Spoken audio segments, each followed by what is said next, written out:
Hello everyone, welcome to your YouTube channel the concept. जय Hind to all. आज हम बात करेंगे सेंट्रल ब्यूरो ऑफ इन्वेस्टिगेशन यानी कि सीबीआई के बारे में। सेंट्रल गवर्नमेंट की एक इम्पॉर्टेंट एजेंसी जो कि अलग अलग मैटर्स को इन्वेस्टिगेट करती है और बहुत सारे केसेस को सुलझाती है। बात करेंगे हम सीबीआई के बारे में। चलिए जानते हैं रिसेंटली सीबीआई क्यों न्यूज़ में था।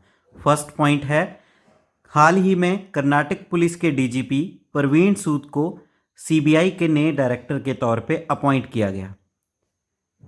Premiere investigation police agency CBI ने हाल ही में अपने देश की सेवा में 60 साल पूरे किए, यानी कि देश की सेवा करते हुए इसके 60 साल पूरे हो गए हैं।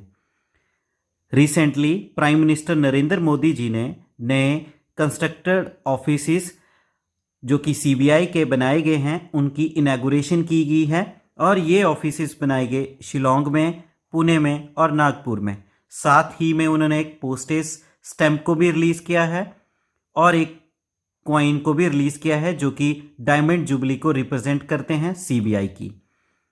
हाल ही में सेंट्रल विजिलेंस कमीशन की एनुअल रिपोर्ट में यह दर्शाया गया जो कन्विक्शन रेट है सीबीआई का वो 60 से लेके 70% के बीच में लाई करता है, जो कि दुनिया की बेस्ट एजेंसीज के बराबर है। यानी कि सीबीआई का जो कन्विक्शन रेट है काफ़ी हाई है as comparison to other Indian agencies के। चलिए डिटेल में जानते हैं सेंट्रल ब्यूरो ऑफ इन्वेस्टिगेशन यानी सीबीआई है क्या। ये एक एलीट फोर्स है जो कि बहुत ही ज़्यादा इंपॉर्टेंट रोल अदा करती है देश की पब्लिक लाइफ की वैल्यूज़ को प्रिजर्व करने के लिए, देश की जो नेशनल इकोनॉमी की हेल्थ है उसको प्रोटेक्ट करने के लिए, प्रिजर्व करने के लिए। ये एक नोडल पुलिस एजेंसी है भारत की जो कि इंटरपोल मेंबर कंट्री के साथ भी इन्वेस्टिगेशन में कोऑर्डिनेट करती है। सीबीआई अपने फंक्शंस परफॉर्म करती है डिपार्टमेंट ऑफ पर्सनल यानी कि ministry of personal pension and public grievances of government of India के अंतर्गत। ये एक नॉन स्टैट्यूटरी बॉडी है। ये अपने फंक्शंस या पावर्स को परफॉर्म करता है Delhi special police establishment act 1946, यानी कि सीबीआई का खुद का कोई एक्ट नहीं है। ये Delhi special police establishment act के अंतर्गत अपनी पावर्स को यूज करता है। ये अपने वर्क को सुपरविजन करता है सेंट्रल विजिलेंस कमीशन के अंतर्गत जो भी करप्शन के मुद्दे हैं उनसे रिगार्डिंग।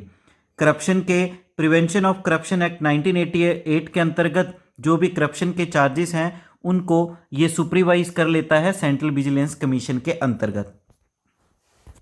इतिहास पे नज़र डालते हैं सीबीआई की, तो सीबीआई के बारे में बात की गई थी वर्ल्ड वॉर 2 में, जब कॉलोनियल गवर्नमेंट यानी कि अंग्रेजी सरकार ने खुद फील किया कि युद्ध के टाइम में बहुत सारी करप्शन हुई सप्लाई डिपार्टमेंट में भी, तो उस करप्शंस के चार्जेस को इन्वेस्टिगेट करने के लिए सीबीआई की नीड पड़ी उन्हें।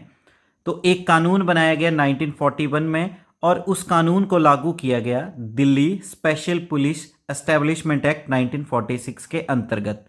फिर आज़ादी के बाद मिनिस्ट्री ऑफ होम अफेयर्स ने यानी कि गृह मंत्रालय ने एक रेजोल्यूशन लाया और उस रेजोल्यूशन के अंतर्गत उस लॉ को एक नई ऑर्गेनाइजेशन का नाम दिया गया central Bureau of investigation.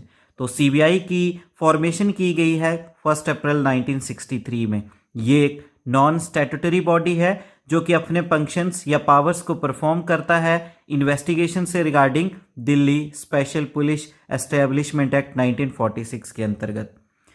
CBI अपने फंक्शंस को परफॉर्म करता है ministry of personnel public grievances and pensions of central government. और एक इंपॉर्टेंट थिंग, आरटीआई एक्ट के अंतर्गत ये नहीं आता है।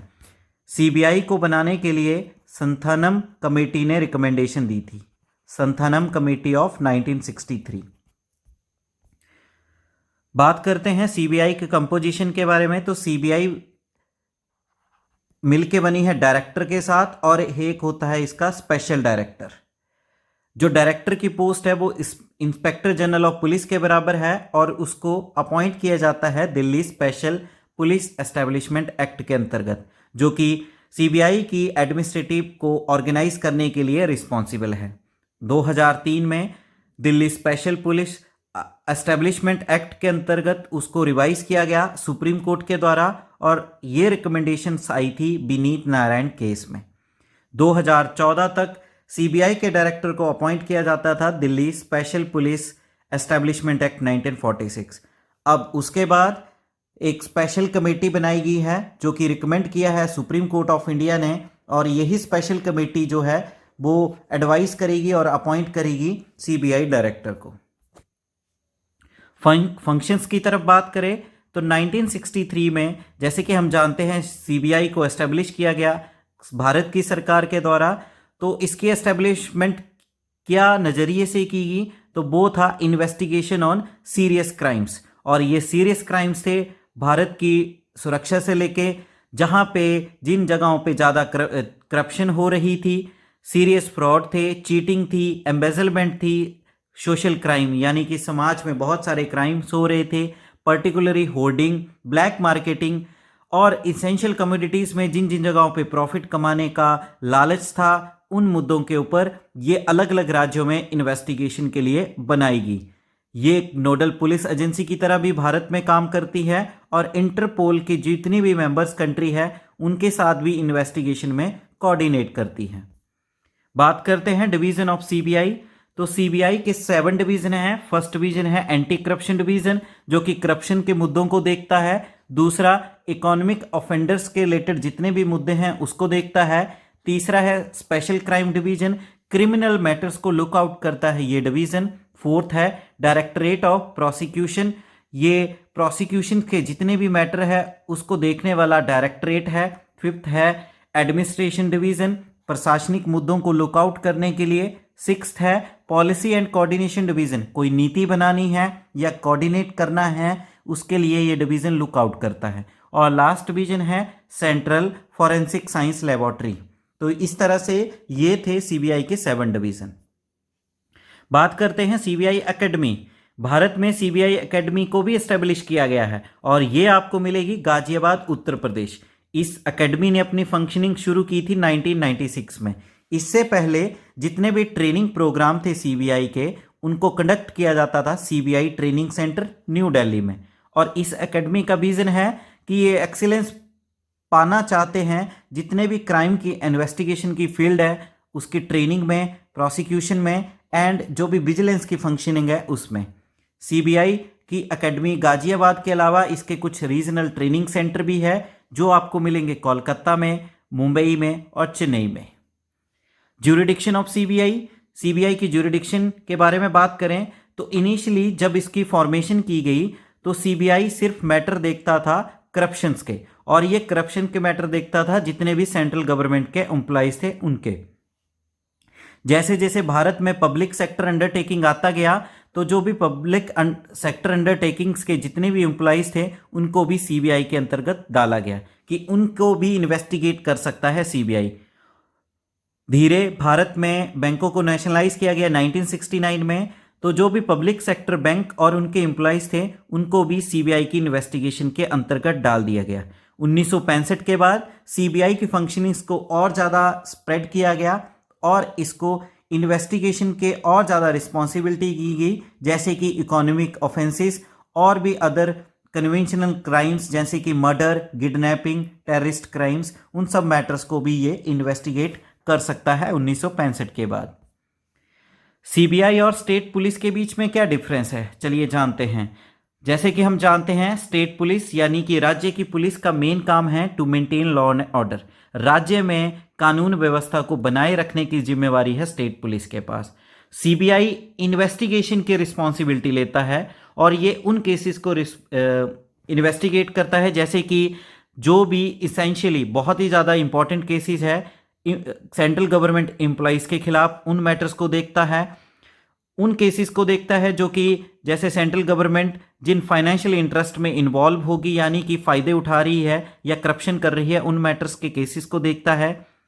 ये और भी केसेस देखता है जैसे कि अगर सेंट्रल के कानूनों को तोड़ा जा रहा है, उनका उल्लंघन किया जा रहा है, तो उन मैटर्स को भी इन्वेस्टिगेट करता है। बड़े बड़े fraud cases, cheating cases, embezzlement और सिमिलर और भी जैसे गैंग्स या प्रोफेशनल क्रिमिनल के केसेस हैं, उनको भी अलग अलग स्टेट्स में लुक आउट करता है। तो मेजर डिफरेंस है, स्टेट की पुलिस सिर्फ अपनी ही स्टेट में काम करती है, सीबीआई अलग अलग राज्यों में अलग अलग राज्यों की कंसेंट से इन्वेस्टिगेशन का काम करती है। चैलेंजेस क्या हैं सीबीआई इंस्टीट्यूशन के सामने? जैसे कि हम जानते हैं बहुत ही ज़्यादा एक्सेसिव पॉलिटिकल इंटरफेरेंस रहती है, तो इस कारण सीबीआई ऑनेस्टली अपना फंक्शंस परफॉर्म नहीं कर पाती है। दूसरा है, जो सीबीआई के पास केसेस है, बहुत सारे केसेस या इन्वेस्टिगेशन डिले चल रही हैं और समय पे वो केसेस रिजॉल्व नहीं हो पा रहे हैं। तीसरा है क्रेडिबिलिटी क्राइसिस। रिसेंटली बहुत सारे ऐसे इंसिडेंट हुए हैं अपॉइंटमेंट डायरेक्टर से रिलेटेड, तो इसीलिए क्रेडिबिलिटी बहुत ही कम, यानी कि विश्वास बहुत कम रह गया है सीबीआई के ऊपर अलग अलग राज्यों का।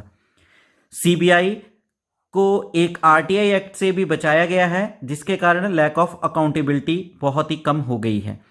फिफ्थ है account shortage of personal. CBI में जितने वर्कर्स हैं, जितने वर्कर्स चाहिए उतने वर्कर्स नहीं हैं, यानी कि सीबीआई में सफिशिएंट पर्सनल्स नहीं है। इसके कारण सीबीआई की जो फंक्शनिंग है वो इनएफिशिएंट है और बाइज्ड रहती है पॉलिटिकल इन्फ्लुएंसेस की वजह से, और जो भी इसकी पॉलिसीज है वो अच्छे से वर्क नहीं कर पाती है। लैक ऑफ ट्रांसपेरेंसी के बारे में बात करें तो जैसे कि हमने बात की, सीबीआई को आरटीआई एक्ट 2005 से दूर रखा गया है, यानी कि राइट टू इंफॉर्मेशन एक्ट के अंतर्गत नहीं आता है। हालांकि इंफॉर्मेशन कमिश्नर ने ये सुझाव दिए हैं, जो भी नेशनल इन्वेस्टिगेशन एजेंसी है, सीबीआई है, आईबी है, पैरामिलिट्री फोर्सेस हैं, उन सबको आरटीआई के अंतर्गत डाला गया है, जैसे कि उन जो भी एजेंसीज हैं उनकी फंक्शनिंग्स में ट्रांसपेरेंसी देखा जाए। पर ऐसा बिल्कुल भी नहीं है, इसके कारण ट्रांसपेरेंसी की बहुत ज़्यादा कमी है। वे फॉरवर्ड आगे क्या रास्ते हो सकते हैं उनके बारे में बात करें तो जो भी सीबीआई का रोल है, ज्यूरिडिक्शन और लीगल पावर्स हैं, उनको अच्छे से क्लैरिफाई करना पड़ेगा, तभी सीबीआई अच्छे से टाइमली अपने फंक्शंस को परफॉर्म कर सकती हैं और अलग अलग केसेस को अच्छे ढंग से इन्वेस्टिगेट कर सकती है। दूसरा है, इनको जो भी गोल्स और रोल या ऑटोनॉमी है वो बिल्कुल क्लियर कट प्रोवाइड कराई जाए। अगर इस इंस्टीट्यूशन को ऑटोनॉमी दी जाएगी तो पॉलिटिकल इन्फ्लुएंस कम रहेगी और ये अच्छे से फंक्शन परफॉर्म कर सकती है। तीसरा है कि इस समय सेकंड एडमिनिस्ट्रेटिव रिफॉर्म्स कमीशन की बहुत ही ज़्यादा ज़रूरत है, क्योंकि ये नया कानून क्या करेगा, सीबीआई की गवर्नेंस को और ज़्यादा इफेक्टिव बनाएगा, यानी कि बहुत ही अच्छे ढंग से सीबीआई अपने फंक्शंस परफॉर्म कर सकती है। पार्लियामेंट्री स्टैंडिंग कमेटी 2007 के अनुसार एडमिनिस्ट्रेटिव रिफॉर्म्स करने की सलाह दी गई थी, जिसके कारण जो भी सीबीआई के फाइनेंशियल रिसोर्सेज है वो ढंग से पूरे हो पाएंगे, जो भी ये इंस्टीट्यूशन है इसको स्ट्रेंथन मिलेगा, बेटर इन्वेस्टमेंट हो पाएगी और इस इंस्टीट्यूशन की ऑटोनॉमी अच्छे से फंक्शन परफॉर्म कर सकती है। तो इस तरह से बात की हमने आज सेंट्रल ब्यूरो ऑफ इन्वेस्टिगेशन के बारे में। इंपॉर्टेंट टॉपिक है। वीडियो लेक्चर आपको अच्छा लगा होगा, लाइक करें, शेयर करें, कमेंट करें और आपके अपने चैनल दी कंसेप्ट को सब्सक्राइब करें। Thank you. जय हिंद।